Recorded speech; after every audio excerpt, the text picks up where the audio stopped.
Hi, in this video I'm going to be talking about the Phaeton's comet, or the theory of cosmic collisions, as presented by Plato's dialogues. So in Plato's dialogues, the Egyptian priest that you can either regard as a fictional character or a real person that Solon spoke to, he also mentioned, in addition to the story of Atlantis' destruction by forces of water, this other cycle of destruction by forces of fire. And this specific destruction by fire is can be interpreted as a comet impact, and I will present arguments in support of that interpretation. And the quote says, "There have been and will be again many destructions of mankind arising out of many causes. The greatest have been brought about by the agencies of fire and water, and the other lesser ones by innumerable other causes." And so this is a myth of Phaeton, who was the son of Helios, having yoked the steeds in his father's chariot because he was not able to drive them in the path of his father. The consequence, burning up all that was upon earth, and himself was destroyed by a thunderbolt. And the Egyptian priest goes on to say that has been interpreted as a myth, but this real scientific explanation behind it is the declination of bodies moving in the heavens around the earth, and a great conflagration of things upon the earth, which recurs after long intervals. Now you have to remember that the Egyptian priest believed that the earth was at the center of the universe, and that these bodies actually moved around the earth, and so that's exactly what a comet would be seen as in that geocentric universe. And a comet impact on the Earth would indeed cause a great conflagration of things upon the Earth. And these comet impacts are very rare and hence would recur after long intervals. And the actual impact of the comet would cause a giant explosion, and it would be understood if somebody if a myth explained that as having been destroyed by a thunderbolt. That final impact would be seen as the thunderbolt that ultimately destroyed that comet. And so this interpretation of the myth is a reasonable one because there isn't really anything else that could possibly cause a great conflagration of things upon the earth that is related to bodies in the heavens declining from their normal movements around the so-called earth in the geocentric worldview. And so we know that comet impacts actually do happen. We know that they cause firestorms.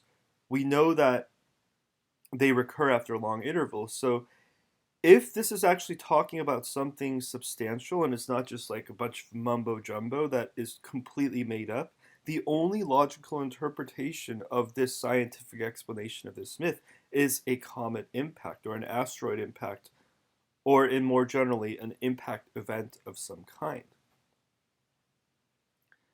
Now there are two possibilities as to what that knowledge of impact events as expressed in Plato's dialogues has on the overall implications. And one of them is that the Egyptian priest is simply a fictional character that Plato uses to convey thoughts that are his own or from the intellectual circles of associates in the time of Greece. That is, this is a Greek idea, and the whole narrative of the Egyptian priest is just a literary device that Plato uses to put the words, put his thoughts in the words of some other person's mouth. Now, this would already be a radical implication. There would already be radical implications of this conclusion, and that would imply that Plato, or those that he knew in the time, would have formulated a theory of comet and asteroid impacts and their connection to mass extinction events more than 2,000 years before this knowledge was actually discovered and verified scientifically. The other alternative is that the Egyptian priest was a real person and that Plato is conveying the contents of an actual conversation that Solon had with the priest. This would imply that the Egyptians, not the Greeks, had formulated a theory of comet and asteroid impacts and their connection to mass extinction events more than 2,000 years before this knowledge was actually discovered. At least more than 2,000 years, because we don't know whether the Egyptian priest himself at the time he spoke to Solon actually was the inventor of this hypothesis or the originator of it, or whether it was part of an ancient tradition and knowledge that had been handed down from a time even more ancient. That's not really stated in Plato's dialogues. It doesn't really go into it that far. But regardless of that fact, it would imply that the Egyptians knew much more than we give them credit for, that they had really anticipated a scientific discovery that had happened 2,000 years afterward in our actual recognized timeline. The question is, which one is more likely, right? Because we have these two alternatives, we can really compare their relative likelihood based on other facts and other information. So the idea that Plato or the Greeks had just come up with this scientific hypothesis around 2,000 years ago, if it had been invented by Plato, why wouldn't it have been discussed further in his dialogues with his reasoning fully justified? Why doesn't Aristotle expand on it? Because Aristotle knew almost everything that Plato discussed, and his knowledge and his range of knowledge was really comprehensive, and he wrote a lot of treatises and a lot of works specifically on the subject of physics. So why does that kind of idea just stop there? Why isn't it elaborated upon with other scholars expanding on the idea? That makes it much more likely that it's a foreign idea that had no roots in Greek science or thought, because if it was a foreign idea, then it would just have been discussed by the specific person that had actually received that idea. And it's not just this idea that it originated in Greek thought, so there would be no reason for that scientific community within that society to expand on it. It's just this foreign idea that has been implanted in a specific dialogue.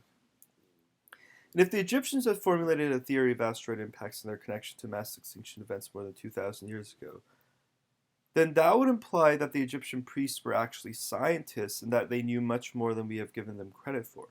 And the question then becomes, were these ideas the product of a few individual priests of genius who happened to be lucky enough to have hit upon the correct theory?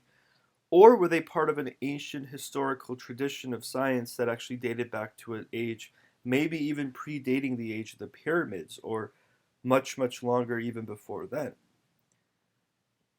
And the idea overall is that to really be able to formulate this theory, one had to actually have seen this event firsthand, and to have actually been able to have a scientific, that is, a civilization that would have been able to come up with this explanation should have had a high level of scientific advancement at the time that this event actually occurred. Because if a primitive society had seen a comet impact, they would have interpreted it as simply as a myth. They wouldn't have been able to actually come up with a scientific understanding of that myth and provide this explanation. So the only way the Egyptians could have the only way that either the Greeks or the Egyptians would have been able to come up with a scientific explanation for this myth is if that civilization had a highly developed scientific civilization at the time the comet impact occurred. And we know from we have absolute, almost certain knowledge that the Greeks didn't have an advanced civilization at the time that this comet impact would have occurred, which would have been thousands and thousands of years, even before the time of classical Greece. But we do know that the Egyptians already had a developed civilization thousands and thousands of years before this conversation with Solon that happened around 600 BC. And so it becomes more likely that the Egyptians were the ultimate originators of the story because their civilization goes back farther in time, and hence it's more likely that they had a scientific understanding and a highly developed scientific state of knowledge that would have been enabled them to interpret this myth as a scientific theory. And so that's why I believe that the Egyptians were the ultimate originators of this interpretation of Phaeton's as a comet impact.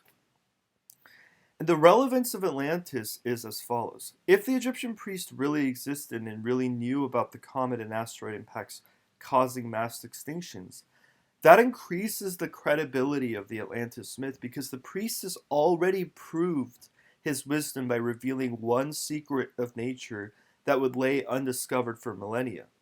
And so, in that context, Atlantis would be just one other secret of nature of history that he revealed rather than something coming out of the blue. That is, if somebody is able to tell you something that is completely unexpected and is really advanced scientific knowledge, then the chances that something else he says that is also reflecting a scientific truth that has been unrecognized, undiscovered, that is Atlantis, is increased dramatically. And so I believe that this story of Phaeton and as the comet and this interpretation that this Egyptian priest provides actually allows us to take the story of Atlantis itself much more seriously.